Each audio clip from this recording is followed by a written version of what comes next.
यहाँ कथा कह रही है, यह बता रही है कि माँ भगवती जो संहारिणी है दुष्टताओं की, राक्षसों की, जब जब भी हम पर कोई आपदा आएगी वो उसको भी संहार करेगी। भगवान विष्णु एक बार जब जलमग्न था यह सब कुछ, जब प्रलय ही प्रलय थी, जल ही जल था, पानी ही पानी था, सृष्टि का कहीं सृजन नहीं था, उसमें भगवान श्री हरि शेष शैया पर लेटे थे और निद्रासन में चले गए थे। निद्रासन में, नींद में थे। उसी पल उनके कर्ण के मैल से, कान के मैल से मधु और कैटभ दो राक्षसों का निर्माण हो गया। जो मैल गिरा जल में, उस जल से ही, उस मैल से ही उस जल में प्राकट्य हो गया दो राक्षसों का, मधु और कैटभ। लेकिन जब वो दोनों प्रकट हुए तो एक दूसरे की ओर देखते हुए ये चिंतन कर रहे हैं कि हम हैं कौन, हमें जन्म देने वाला कौन है, हम कैसे अवतरित हुए हैं, हमारा अस्तित्व क्या है, हम हैं कौन, हमें हमारा ही पहचान नहीं, हमें हमारा ही परिचय नहीं।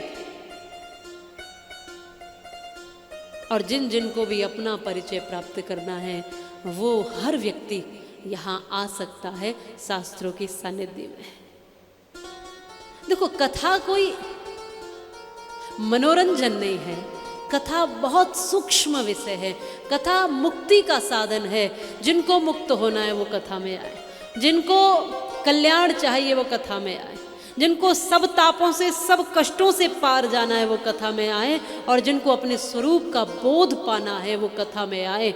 जो मानकर अभी बैठे हो वो तुम नहीं हो, कुछ और ही हो जो तुम्हें पता ही नहीं है। मधु कैटभ की तरह भ्रमित हैं ज्यादातर लोग, जो सोच रहे हैं कि हम हैं कौन। कोई पूछे कि आप कौन है, अपना परिचय दीजिए, तो बहुत से या सभी जन यही कहेंगे कि मेरा ये नाम है और मैं इस स्थान से हूँ। लेकिन आध्यात्म तुम्हारा अलग परिचय पूछता है, वो जिसके लिए संतों ने कहा ईश्वर अंश जीव अविनाशी, तुम्हें वो स्वरूप देता है, तुम्हें वो परिचय देता है।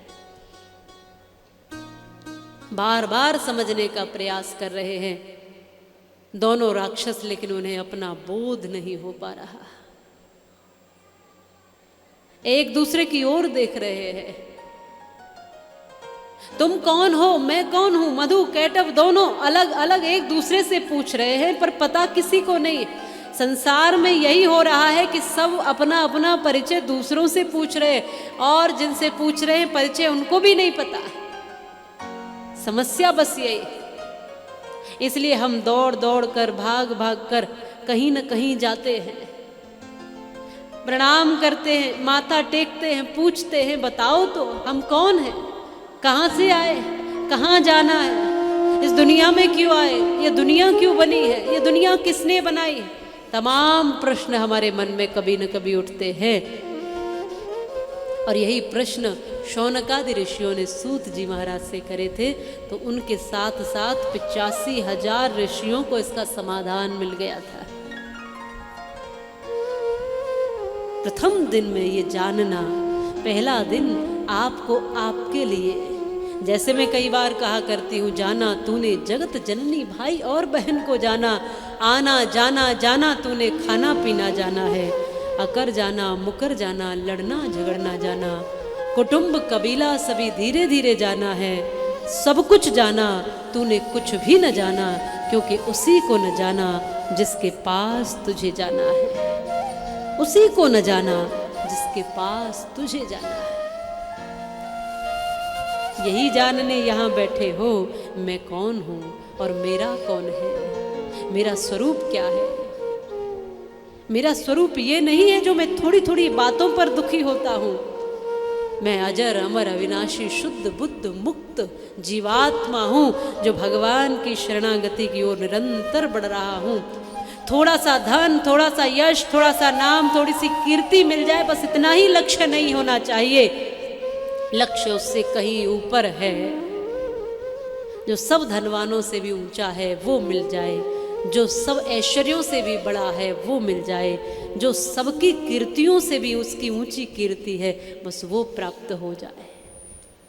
जिसने इस दुनिया में हमें भेजा है बस उसका परिचय मिल जाए, और जिस कारण से हम आए हैं उसका बोध हो जाए, और मैं हूं कौन इस बात की जानकारी मिल जाए।